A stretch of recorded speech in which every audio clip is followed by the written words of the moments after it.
Bien manger, c'est manger local, voilà, avec des bons produits, plutôt du Gers, bien évidemment. Manger suffisamment, avec plaisir. Manger quelque chose qui est déjà préparé de façon industrielle, ça ne correspond jamais à bien manger pour moi. Et par des restaurateurs, ça dépend du restaurateur. Équilibré, pas trop de sucre, pas trop de gras. Mais après, il y a toujours ce côté où on a envie de se faire plaisir en mangeant des bons repas. En plus, ici, on a la chance d'avoir des produits locaux comme foie gras, tout ça. Donc, c'est gras, mais c'est bon quand même. Donc, faut pas s'en priver non plus, voilà.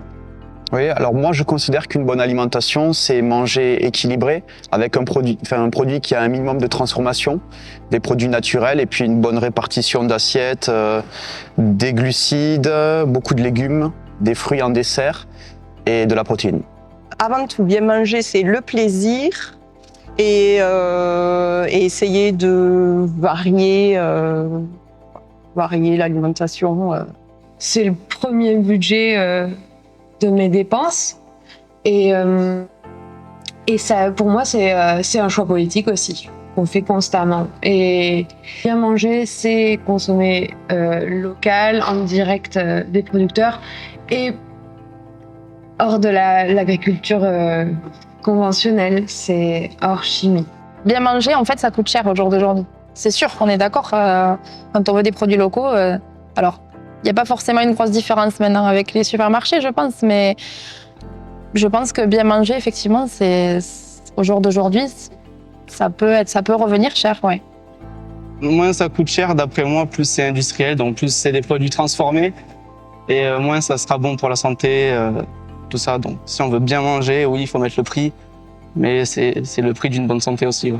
Maintenant, on arrive à trouver des produits pour bien manger quand on mange local à des prix qui sont plutôt intéressants par rapport à avant. Après, on se pose quand même des questions sur la grande distribution, si les produits sont vraiment locaux, vraiment bio. On arrive quand même à trouver facilement des légumes pas chers, on fait attention, on peut regarder les promotions qui sont en cours dans la semaine, dans toutes les offres, même dans les petits magasins de centre-ville.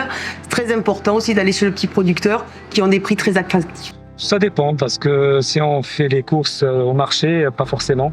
Alors que dans le supermarché, oui, ça devient cher, le bio, par exemple. Mais manger équilibré, je pense que ça ne coûte pas si cher que ça, parce que quand on achète des produits qui ont un minimum de transformation, qu'on les achète à l'état brut, je pense qu'en fait, par rapport au prix que l'on a en kilo, on les paie pas cher.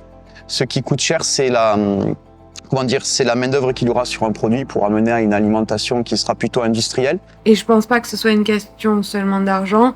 La preuve, il y a plein de choses possibles. Les AMAP ou les groupements d'achat, c'est des solutions assez économiques en réalité, parce que ça évite d'aller au supermarché. Et éviter d'aller au supermarché, c'est éviter de dépenser beaucoup d'argent.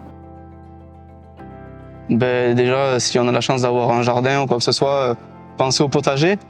Faire ses légumes, ses plantations nous-mêmes, c'est toujours une bonne solution. Parce que il y a le coût d'achat en moins et c'est toujours bien pour l'écologie, tout ça, sans faire marcher trop les chaînes de distribution et le circuit le plus fermé possible. C'est dans notre jardin, ça vient de nous, on est producteurs et consommateurs, donc il n'y a rien de mieux. Déjà, il y a un tas de produits qui servent à rien. Alors, tous les rayons de bonbons, moi je trouve ça odieux qu'on soit en crise alimentaire, on soit en crise économique, on ait des problèmes à bien se nourrir et on voit encore des rayons de bonbons qui soient blindés. C'est des produits qui sont mauvais pour la santé, ça nourrit pas, ça nourrit mal. Donc dans le choix des produits qu'on a, on a une très grande variété de tout un tas de produits qui sont dégueulasses. Je pense qu'en amont, il y a un truc qui est faisable. Donc ça, pour moi, c'est un gros problème. Il n'y a pas de politique qui soit forte là-dessus et c'est pas correct.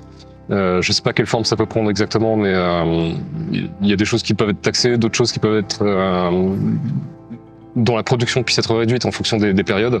En fait, ce qu'il faudrait faire, c'est déjà qu'il faudrait s'affranchir de certains grands groupes et revenir à des choses plus fondamentales. C'est-à-dire que si on avait tous la possibilité d'avoir un jardin, on pourrait cultiver nous-mêmes nos propres légumes et exploiter la terre. Il y a aussi l'alternative de l'achat, on dira, local. Faire les marchés, aller dans les fermes aux alentours, voir les coopératives, trouver des alternatives en fait.